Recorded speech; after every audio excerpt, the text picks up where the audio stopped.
Mm, You know, I'm just surprised that since the drubbing from Arsenal, we've not done anything and we're not really in advanced conversation with anyone.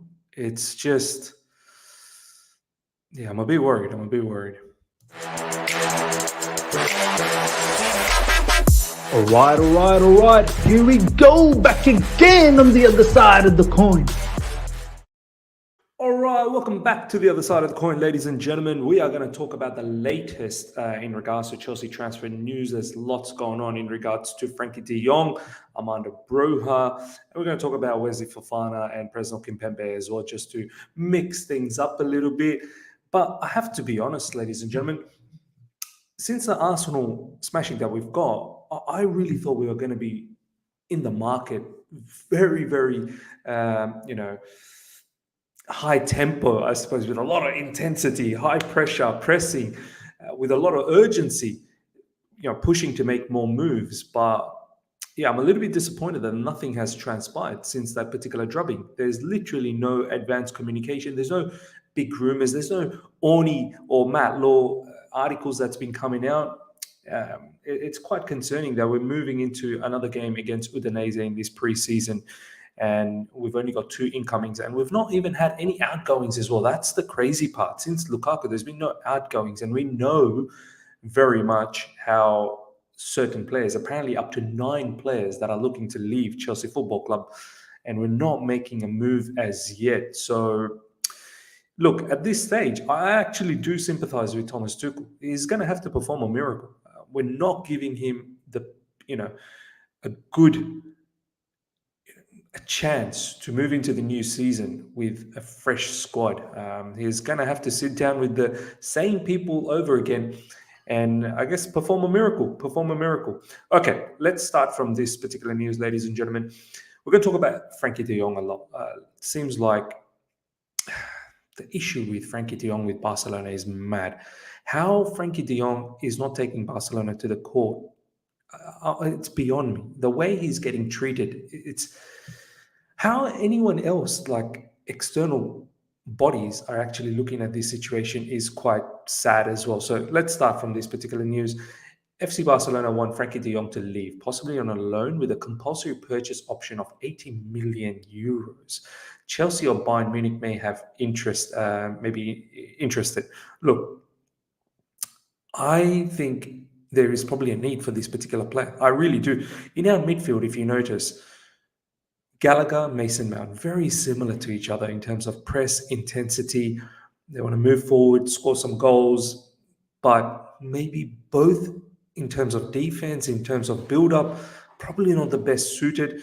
Kovacic is probably the most unique midfielder that we have. Ruben Loftus-Cheek can come to as close as Kovacic, but at the end of the day, I think there's no future for Ruben Loftus-Cheek. If I'm being absolutely honest, Ruben Loftus-Cheek needs to move on. That's one player I'm hoping gets some sort of a move this particular window.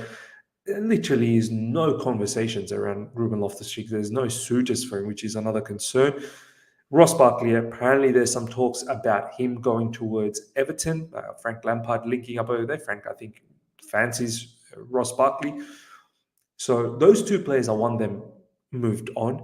N'Golo Kante is another unique type of a player, I suppose, but one that's not supreme with the ball, I don't think.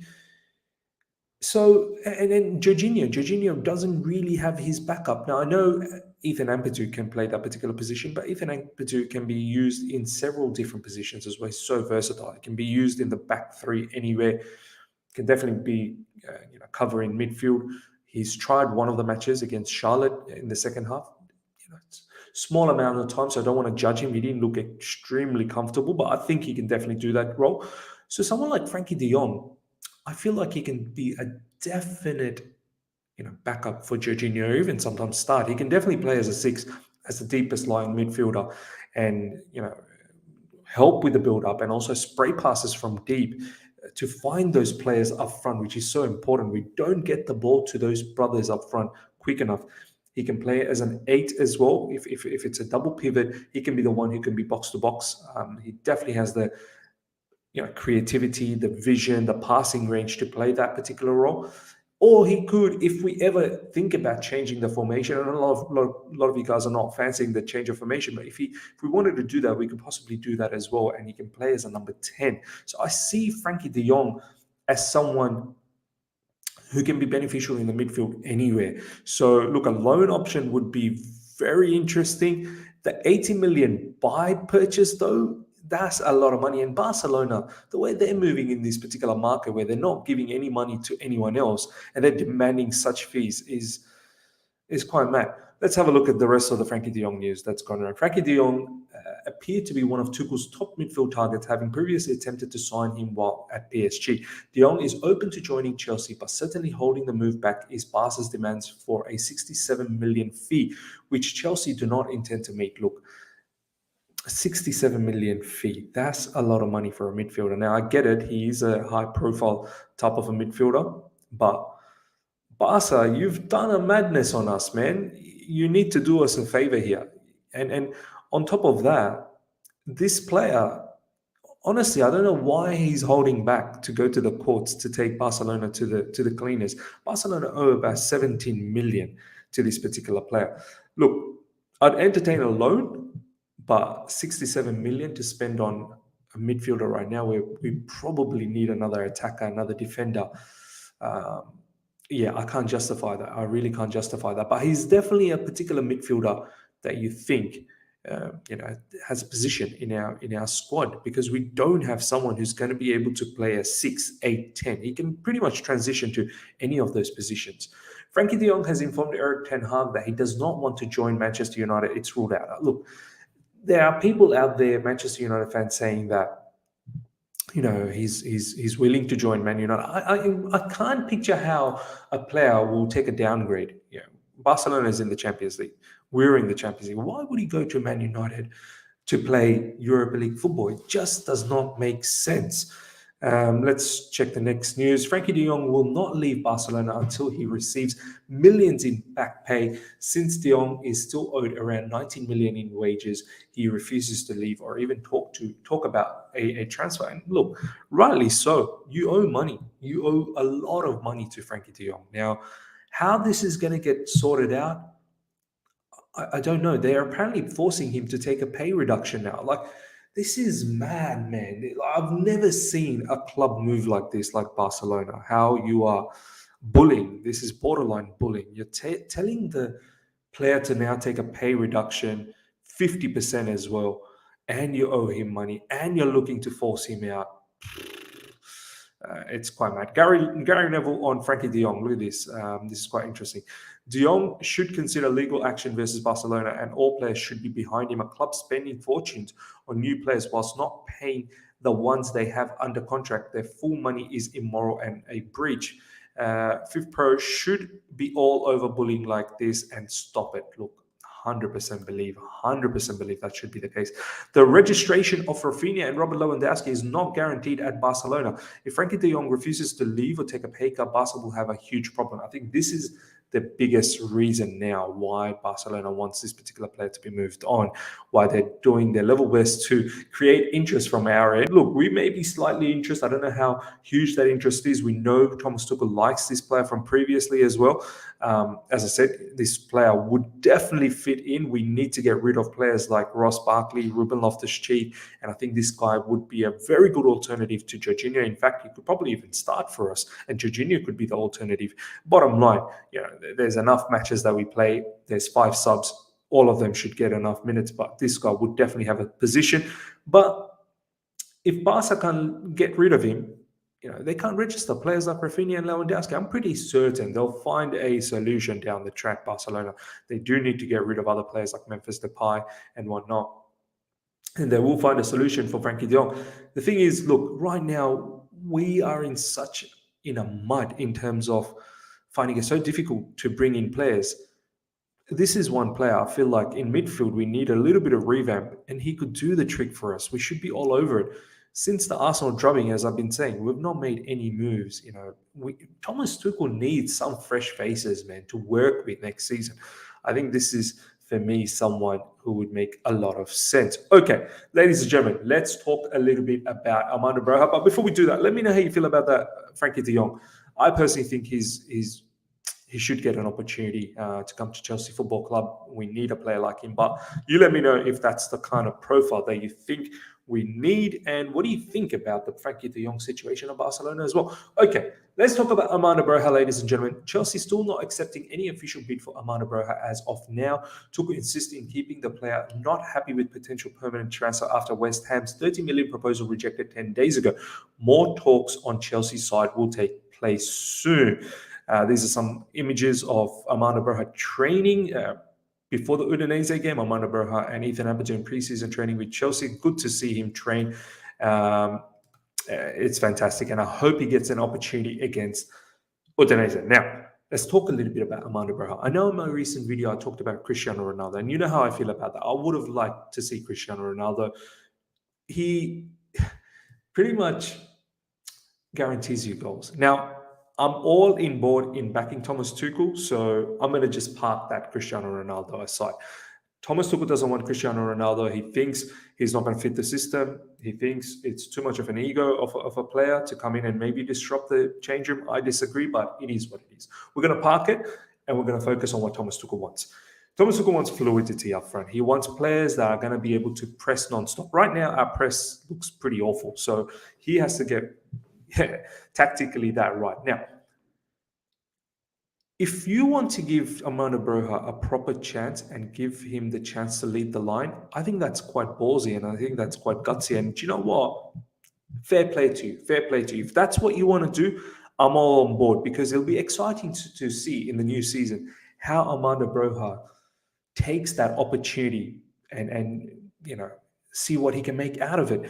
He did have a decent season at Southampton. I know the latter part of the season has sort of fallen away. I expected him, when he had 5 or 6 goals in his bag, that he was going to push on and hit that 10 mark, 15 mark maybe, and that probably would have given a greater impression. But it is what it is. Still a very good impression. I think overall he's scored 9 goals in all competition for Southampton.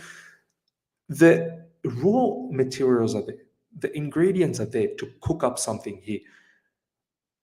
If he is given the chance to lead the line ahead of Kai Havertz, do you know what? I might back that. I might back that, because I feel like Thomas Tuchel's taking a stance there. And someone like Armando Broja, you will never get a better chance in your lifetime in a top club to lead the line. So he's looking for regular minutes. He could possibly get that because Havertz hasn't really proven himself up front. And in all honesty, I probably want Havertz to probably play in tandem with Armando Broja, maybe just behind Armando Broja, or maybe on the left side as an inside forward. Even Havertz has to improve his game. He really has to improve his game, but I know he can. I know he's got the quality. And it'll probably be healthy competition between Havertz and Broja, and you might just throw it up to see who wants it more. So it could foster a good competition, and it could foster a scenario where it could get the most out of both of them. So look, I'm keen. And if Thomas Tuchel does this, I'm actually quite excited to see how Armando Broja does. And I think the hunger and the desire will be there to work hard. And that's one thing that you want in this squad. Someone like Sterling could find it beneficial to have someone like Broja to link up with. So look, this might be quite interesting, but I want to hear from you guys. How do you feel about Armando Broja leading the line for us? And obviously you've got Kai Havertz also pressing for opportunity up front. You could possibly see Kai Havertz start and then Armando Broja come off the bench. And if Armando Broja impresses, he could possibly take over. But you let me know how you feel about this situation about Armando Broja. Look, if we don't go for Ronaldo, I know we're going for another extreme end with giving a youngster an opportunity, but maybe this could just work out for us. It could just work out for us. Okay, back to Wesley Fofana. Let's have a look at what people are saying. Bobby Vincent is someone who's covering this news quite a lot. He's from Football London. He seems to be quite close to this particular story. Turns out Wesley Fofana has already spoken about a move to Chelsea in the past. Obviously, we know he said that one of his dream move is either Chelsea or Manchester City down the track. We've seen his picture when he was young with the Chelsea jersey on. So he's keen. He's keen. Chelsea will be talking with his agent this week over a possible move. Leicester are in very strong position, though, after tying the 21-year-old down to a new deal in March. Fofana has indicated he would like a chance to discuss the move to Chelsea, make a suitable bid. If Chelsea make a suitable bid, Leicester wants 75 million plus add-ons. This is from RJP Journalism, who works with Simon Phillips, and he's got quite a lot of information. Now, this is contrary to what is being said about Fofana. This is from a Leicester point of view. According to Midlands reporter from the Mail, Leicester have little desire to entertain a sale as things stand for Fofana. Look, I did once again a video on Fofana and Leicester's financial crisis a couple of videos ago. Do check that out if you've missed out on that. Look, Leicester are in a bit of a financial stress. They are one of very few teams in Europe, I think one of 7 teams in Europe, who hasn't bought anyone. And the only way they can bring in players is they've got to sell players. Financially, they've made a loss last season due to the pandemic, and they're worried that they don't want to incur more losses down the track, and their wage bill is quite high. They've got a lot of staff. They're going to reduce the numbers there. They're not in Europe after a very long time at all in Europe, whether it's Conference League or Europa League. So they're in a situation they want to downsize. They want to reduce their wage bill. And in order to bring in players, they've got to let go of players. That's why players like, I think Kasper Schmeichel is going to Nice. I don't know whether that's official. I think it is. I saw some news. He may be going to the French League 1. So they're going to cash in on him. There's talks about Tielemans, obviously, with Arsenal. There's talks about Maddison, apparently. They're looking to let go of players. Now, look, with this particular player, though, he's got 5 years contract, man. I find this very difficult how, in essence, all the power is with Leicester. Leicester could turn around and say, look, we're happy to let go of all other players. We're not happy to let go of Fofana as yet. We don't want to strip away all our squad and just leave Brendan Rodgers with nothing. So, look, this is a complex deal. One that I feel, I don't know whether we have time, 5 weeks to do this. This is not a Chilwell situation where, we're also giving Leicester enough time to find a replacement. We're not. Like, Premier League season's just around the corner. And this is not going to be a Leicester situation where Leicester wanted, 70, 80 million for Chilwell, ended up getting him for 50 million. They're in complete control of this particular player. This will need a mammoth bid from Chelsea, somewhere in excess of 80 million to get this particular player. And mind you, he broke his leg last season. We've not seen him in full flight as yet, what he is capable of doing post that particular injury. So there is risk. I honestly can't picture how Chelsea will stump up that much money for a youngster who's just coming from an injury. When there were players like Kimpembe, there were players like De Ligt, I know, who has chosen Bayern Munich, and some will say that he's always wanted Bayern Munich. So look, I find this very difficult. I don't want another drawn-out situation with another club. We've wasted so much time this season, this transfer window on players, which has gone nowhere. It makes it, I don't want to waste time. Let's look at realistic situation as opposed to, Fofana. This is what I was saying with Skriniar. Skriniar's got 1 year left, man, and Inter needs money. That's why I was pushing that. But look, I'm worried, ladies and gentlemen. The other news is, let me know about Wesley Fofana. How you feel? I know a lot of you guys are very excited about Wesley Fofana, but I think realistically speaking, I find it very strange. This is another news about Presnel Kimpembe. Presnel Kimpembe has indicated he wants to stay at PSG, and while he has not totally ruled out a move to Chelsea, he remains unconvinced about a switch to Stamford Bridge. Look, ladies and gentlemen, this transfer window has been all about many players not wanting to come to Chelsea, many players not even entertaining the thought of being at Stamford Bridge or London, which makes it very difficult for us. We're in a situation now we may have to pay overs, but paying overs for young players that are just coming from an injury, I don't know. And the Premier League season's just around the corner now. It is just around the corner, and I'm very, very worried. As I said, since the Arsenal loss, we've made no move. Ladies and gentlemen, let me know how you feel about all situation that's going on. Do you think we're going to see any more incomings? Do you think we're actually going to see some outgoings as well? And with the Premier League season just around the corner, what is your feeling? Hope you've liked this video. Smash the like button if you have. If you're here for the first time, subscribe, hit the bell notification to stay in touch with all my content. Till next time. See ya.